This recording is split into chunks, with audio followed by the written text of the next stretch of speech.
மக்களே வணக்கம். தண்டலே மேலே பேசி சீரியலில் பார்த்தீங்கன்னா, இந்த லீலாவதி வந்து இளமதி குடும்பத்தையும் தவறாக பேசிட்டு இருப்பா. அதுவும் இளமதி வந்து ராசி இல்லாதவ. அதான் இவ வாழ்க்கையில் எதுவுமே நல்லது நடக்க மாட்டுது. ஏற்கனவே ஒரு பையனை விரும்பினா, அவனும் வந்து இறந்து போயிட்டான். அப்பா அம்மாவும் இல்லை, அப்பா அம்மாவும் முழுங்கிட்டு ஒரு அனாதை ஆசிரமத்தில் வளர்ந்தான்னு சொல்லிட்டு கேவலமாக இளமதியை பேசிட்டு இருக்காங்க. இதை கேட்ட குமரேசனும் காந்திமதியும் ரொம்ப அழுது ஃபீல் பண்ணிட்டு இருக்காங்க. நடந்த விஷயத்தெல்லாம் பரமகிட்டே சொல்றாங்க. பரம வந்து லீலாவதியை வான் பண்றாரு. இது மாதிரிலாம் ஏன் இடத்துல பேசுற வேலை வச்சுக்காத. இளமதிக்கு நான் ஒரு நண்பனா இருக்கேன். அது மட்டும் இல்லாம அவளுக்கு அப்பாவுக்கு அம்மாவும் அத்தை மாமாவும் அவங்க இருக்காங்க. நீங்க எதுக்கு இதெல்லாம் பேசுறீங்கன்னு சொல்லிட்டு லீலாவதியை திட்டிடுறாங்க. லீலாவதி இளமதி பேசுறத பார்த்து அவங்க பொண்ணு நர்மதாவும் திட்டுறா. ஏமா இளமதி கண்டா அவனுக்கு ஆக மாட்டுது. வாய்க்கு வந்து இப்படி பேசிட்டு இருக்க. அவளும் ஒரு பொண்ணு மாதிரி தினமா நீ 2 பொண்ணு வச்சிருக்கல. ஏமா இப்படி பேசுறேன்னு சொல்லிட்டு லீலாவதியை கேட்குறாங்க நர்மதா. வாயை மூடுறீங்க, எனக்கு தெரியும் என்னென்ன யார்கிட்ட பேசணும் வந்துட்டான்னு சொல்லிட்டு தன் பொண்ணு வாயை அடைச்சிடுறாங்க. இளமதி நிலைமையை பற்றி போய் கலாமா கிட்ட சொல்கிறான் பரமன். ஏன் பரமா நீ இப்படி இருக்க? இளமதி தான் கொஞ்சம் கூட உன்னை விரும்பலைல்ல, அவளை உன்னை மதிக்கவே இல்லை, துச்சமாக நினைக்கிறாள், ஏன் நீ அவளை பற்றி என்கிட்ட பேசிட்டு இருக்கன்னு சொல்கிறாங்க. அம்மா இருந்தாலும் இளமதி என்னால் மறக்க முடியலம்மா, அவளை ராசி இல்லாதவன்னு சொல்கிறா, அதனால் வந்து ஊருக்கு பொங்கல் வைக்கணும்னு சொல்கிறாங்கல்ல, அந்த பொறுப்பு இளமதிட்டே கொடுத்துருங்கம்மா, அவள் தலைமையில் நடக்கட்டும், அதுலேருந்து அவள் கொஞ்சம் ரிலாக்ஸ் ஆவாளம்மான்னு கேட்குறாங்க.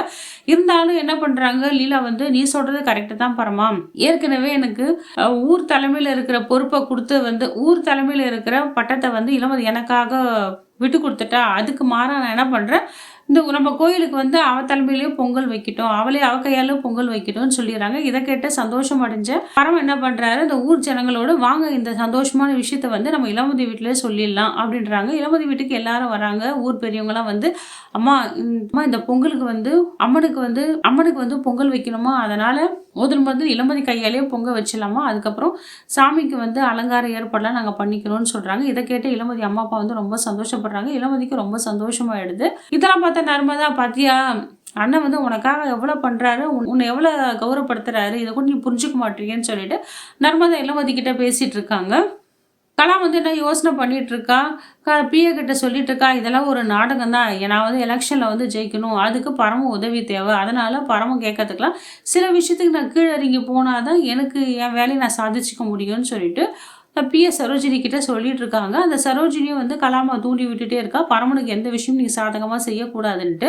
பரமன் என்ன பண்ணுறா, இளமதிக்காக அழகாக ஒரு கொலுசு வாங்கி தரத கடைக்கு போகிறாரு. அவங்களுக்கு அவருக்கு பிடிச்ச கொலுசு ஒன்று வாங்கிடுறாரு, இளமதி கிட்ட கொடுக்க. இளமதி வந்து, இந்த வேலை வச்சுக்காத பரமா, நான் வந்து உன்னை விரும்பலை, நீ தான் எனக்கு கொடுத்த சத்தியத்தை மறந்துட்டியா, நீ வந்து வேற ஒரு பொண்ணை தான் கல்யாணம் பண்ணிக்கணும், உன்னை வந்து நான் ஒரு ஃப்ரெண்டாக தான் நினைக்கிறேன், என் மனசில் நீ இல்லை, அதை நீ புரிஞ்சுக்கோ, எத்தனை தடவை சொன்னாலும் கேட்க மாட்டேங்க, ஒன்று எனக்கு இது மாதிரி கிஃப்ட் இது மாதிரிலாம் வாங்கிட்டு வராத, நான் இந்த கொலுசை நான் வாங்கிக்க மாட்டேன், நீயே வச்சுக்கோ அப்படின்னு இளமதி அந்த பரிசு பொருளை வாங்காம திருப்பி கொடுத்த கையிலே வாங்கலை, எனக்கு வேண்டான்னு சொல்லிடுறாங்க. இதனால் பரம வந்து ரொம்ப வேதனைப்பட்டு அந்த இடத்துல போகிறாரு.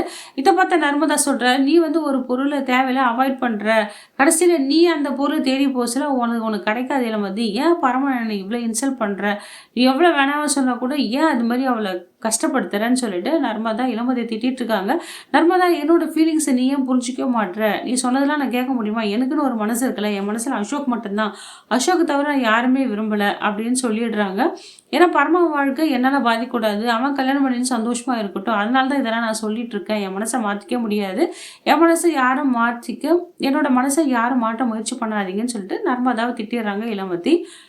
நம்ம பரம்னு சோகமாக வீட்டுக்கு போயிடுறாரு. அங்கே கமலாம்மாவும் தான் கூட தான் வச்சுக்கிறாரு. அவங்க ஃப்ரெண்ட்ஸுக்கெல்லாம் சொல்கிறாரு, இதெல்லாம் செல்மிஷெல்லாம் பண்ணாதீங்கடா, நம்மளுக்கு அம்மா மாதிரி தான் கமலாம்மா, அவங்களுக்கு என்ன தேவையோ அதை செஞ்சு கொடுங்க, அம்மா பத்திரமா பார்த்துங்கடா அப்படின்ட்டு நான் ஃப்ரெண்ட்ஸுக்கிட்ட கமலாம்மா ஒப்படைக்கிறாரு.